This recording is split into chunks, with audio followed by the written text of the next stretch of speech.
She didn't realize the cabinet behind her was glass, and glass reflects everything. 3 messages in a row, then an emoji. Then she smiled. Not the kind of smile you give your husband when he makes your favorite pasta. The kind you give when someone texts. I'm still thinking about last night. I didn't speak, I didn't blink. I just watched the reflection, her fingers, the angle of the phone, the glow on her cheek. I stirred my pasta, twirled it just to keep my hands busy. My chest felt like a soda can someone had shaken up and taped shut. She giggled again. So I asked as casually as I could, "Want to know my secret ingredient tonight?" She looked up, startled, blinked. Huh? I nodded at her plate. The pasta. You haven't touched it. She poked her fork into it awkwardly. Oh, sorry, I was just texting Jenna from work. Oh, Jenna, the eternal scapegoat. I smiled back gently. Tell Jenna I said hi, and that I hope she enjoyed room 412 as much as you did. Her hand stopped. Her fork clattered against the plate. She coughed once, then again harder. Her eyes widened. She started choking. Like actually choking. Not on the food, on the moment. She stood up, grabbed her water, spilled it, grabbed again. I stayed seated, watching. Her phone lit up again on the table. One word from Jenna. It said, "You didn't tell him, did you?" She saw me read it, and for the first time in our marriage, she looked genuinely afraid of me. Not because I'd heard her, but because I'd seen her for what she was, and I hadn't raised my voice. I hadn't even stood up, but she was the one gasping for air.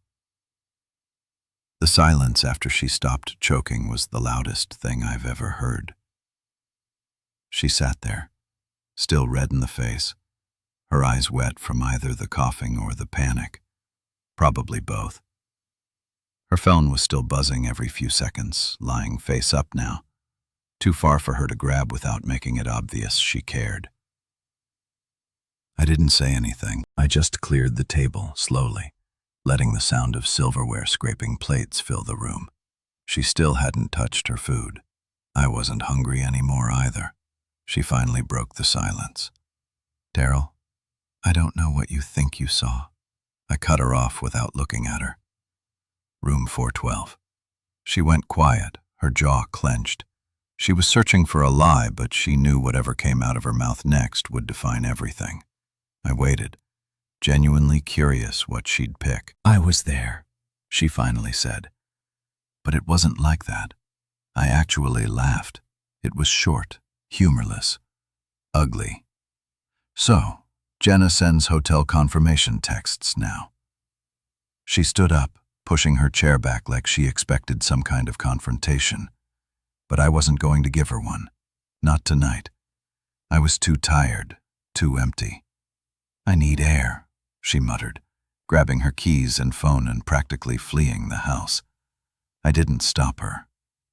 What she didn't realize is that I'd already been to room 412. I'd already read the receipts, the texts I pulled from our phone plan, the one she deleted, but never thought I could recover. I'd even spoken briefly to the guy. He didn't know she was married, claimed he was just some marketing contractor she met at a conference, said it was just a fling. Maybe that's all I ever was to her, too. She was gone about 20 minutes. When she came back, she looked rattled. Her hands trembled as she set her purse down. She didn't say a word, but her eyes darted out the window toward the driveway. I waited a few seconds, then stepped outside. That's when I saw it. An envelope taped to the center of her windshield with one word written in thick black marker. Mistake. And I hadn't put it there. The envelope flapped faintly in the wind, taped so tightly to the windshield it looked like someone wanted to make damn sure she'd see it. Thick black letters. Mistake written in a way that looked rushed, maybe angry. Definitely not mine. I stood there a second too long, feeling the cold air settle under my skin. It wasn't the word that got me. It was the realization that someone else was involved. someone bold enough to show up. She came to the doorway behind me, arms crossed like armor. "Did you do that?" she asked, but her voice was weaker now. I didn't turn. "Why would I write it if I already said it to your face?" We stood there in silence. I finally peeled the envelope off the windshield and handed it to her without a word. She took it like it was ticking, didn't open it, just stared at the name written beneath the single word. Declan. That name meant nothing to me, but she looked like she'd been slapped. I can explain," she stammered, gripping the envelope so tight it bent in her hands. "He's just someone I used to know." Used to know, right? She stuffed the envelope into her coat pocket like that would undo it. Then she forced a smile, tried to brush past me. "I'm tired. I'm going to bed." I let her go, but I didn't follow. Instead, I went back inside and unlocked the drawer she didn't know I had a key to, pulled out the folder I'd been compiling for 3 weeks. Receipts, printouts, timeline, her hotel charges, the lift logs, even the security footage I paid a favor to get from that boutique hotel's night manager. Every detail of her affair collected like evidence in a case I wasn't sure I wanted to win. And yet, I hadn't confronted her. Not really, because deep down I kept hoping for a reason, a human excuse, a crack of vulnerability where I could say, "There, that's where she was still mine." But that envelope, that told me someone else knew. Someone she had lied to, too. And the game wasn't just between her and me anymore. The strange thing about betrayal is how quiet it becomes once you've seen it in full light. There's no more guessing, no second guessing. Just a low, aching hum. That hum followed me into the next morning. She acted like nothing happened, made coffee, hummed while brushing her hair, wore that oversized sweater she only pulled out when she was pretending to be soft. The envelope never came up. She hadn't opened it. Or maybe she had secretly. Either way, she never mentioned Declan again, and that was almost worse. Later that day, while she was in the shower, I pulled the envelope from her coat pocket. I hesitated for a moment, maybe out of guilt, maybe habit, but then opened it. It wasn't long. "You lied to both of us. I didn't know he existed. I won't be your mistake again. D." That was it. No threats, no apologies. Just a flat sentence with a jagged edge. So, he hadn't known about me. At least not until recently. That explained the letter. That explained the anger. And for some reason, I felt this unexpected flicker of pity for him. For Declan. For the guy who got caught in the middle of a story. He didn't start. And that's when I made a choice. I wrote back. I didn't tell her, obviously, but I found his email address buried in one of the receipts from a shared ride she took. It took some digging, but I've always been good with details. I typed a single message. She lied to both of us. I wasn't supposed to find out either. I didn't expect a reply, but he wrote back within the hour. "How long were you married?" I answered, then silence. Then I didn't sleep with her. She said you two were separated, said you were controlling, said you made her feel like nothing. And just like that, I wasn't just the betrayed husband.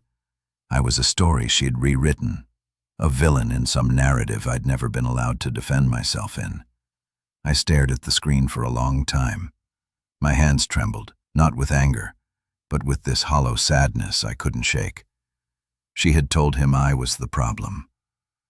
And maybe I was. Maybe my silence made me invisible for too long. But now the silence was about to end. You know that moment when you hear your name in a room you're not supposed to be in? That cold spike of instinct before the words even register? It happened 3 days after the envelope, and I can still feel it crawling down my spine. She thought I'd left for the pharmacy. I had technically, but I forgot my wallet, turned around and came back inside quietly just as her phone rang on speaker. I heard her sigh and answer. It was her sister, not Declan, not some secret lover. Just her sister. And maybe that's why she spoke so freely. "Oh my God, Julie, he knows." My feet stopped on the stairs. "No, he didn't say anything big, but he knows."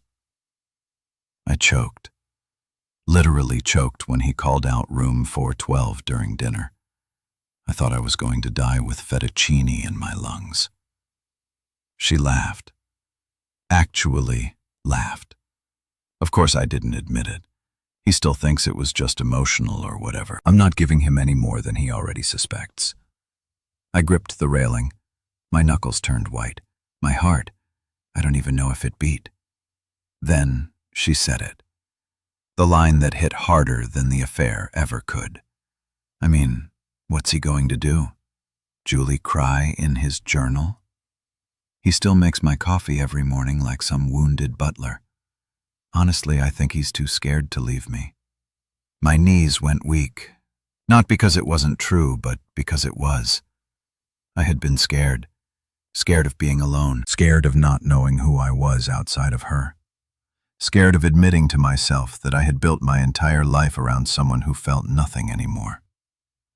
I backed away from the stairs before she could hear me. Left the house. Drove aimlessly for an hour. I didn't cry. I didn't scream. I just sat in my car staring at the red light that wouldn't turn green, thinking about how I had become someone so easy to overlook, so easy to mock. That night, I didn't make her coffee. I didn't speak to her at all. I just started packing the one thing I knew was still mine, my silence. But even that wouldn't last much longer. I didn't pack a suitcase. That would have been too obvious, too dramatic. Instead, I started with a drawer, the one under the TV where I kept all the things that were quietly mine. An old journal, some warranty papers, a few photos she never looked at, and a keychain from a road trip we took before things went bad. I placed them in a tote bag like I was just organizing clutter. But it wasn't clutter. It was proof. Proof that I existed before her, that I could exist again. She didn't notice. That evening she came home, threw her shoes by the door like always, opened a bottle of wine and flopped on the couch, scrolling through her phone. She didn't ask me about my day. She hadn't in weeks, maybe months.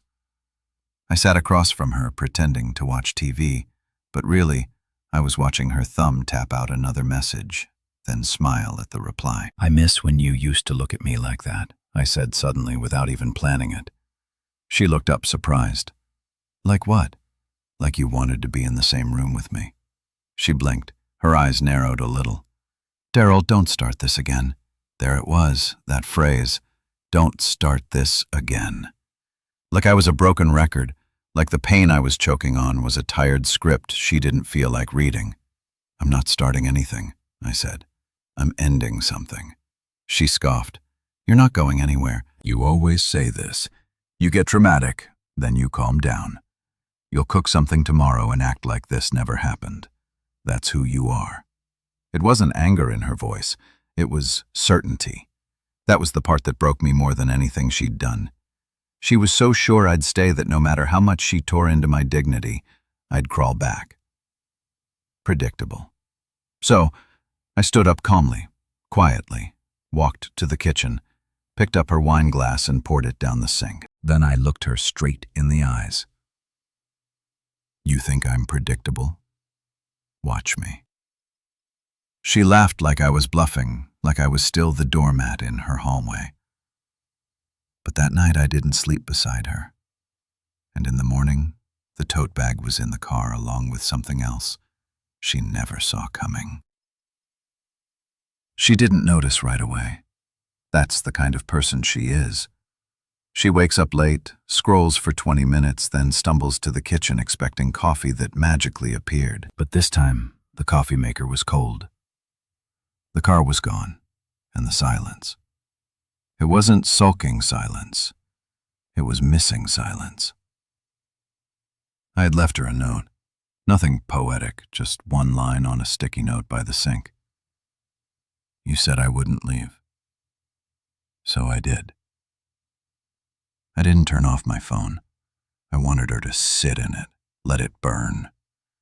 At first, there were no messages, no calls, just a single unread notification from the bank that I had removed my name from the joint account the night before. I had spent hours transferring what was mine.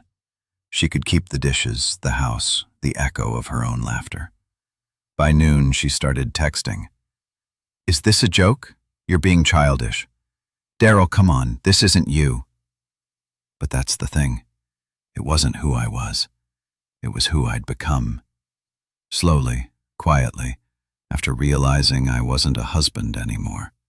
I was an employee in her emotional payroll, waiting for crumbs of validation. Her texts changed tone around 2 p.m. We should talk. You're scaring me. Where are you? I didn't respond. I let the silence speak. By nightfall, she called 6 times, left a voicemail. Daryl, you made your point. Can we just talk, please? I don't want this to get ugly. Just call me. Ugly. Now she was afraid of ugly. But she wasn't afraid when she told her sister I was a joke. She wasn't afraid when she rolled over in bed and smiled at her phone while my back was turned. Number.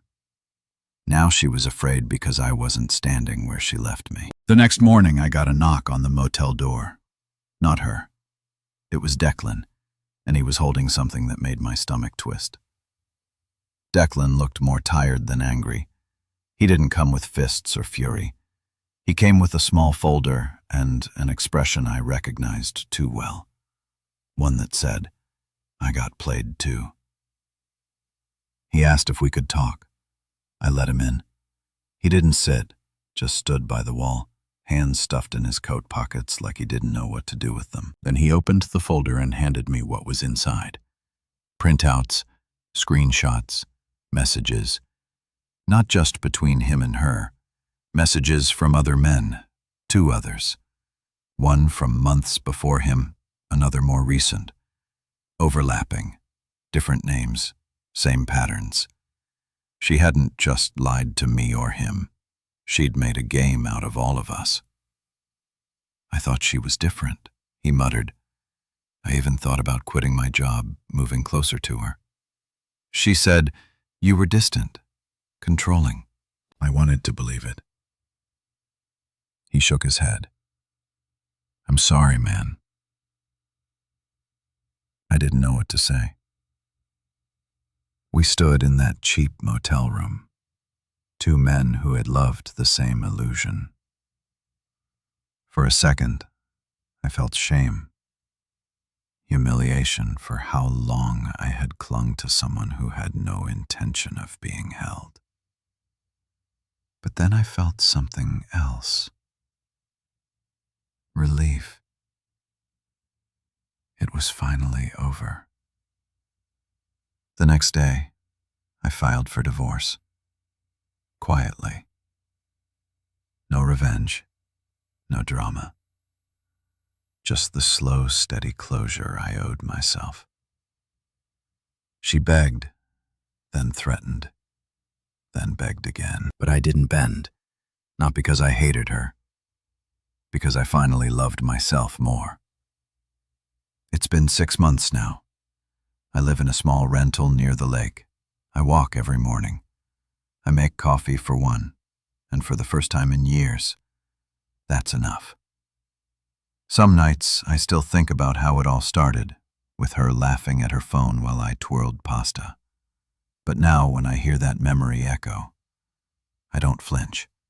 I smile, because she was right about one thing.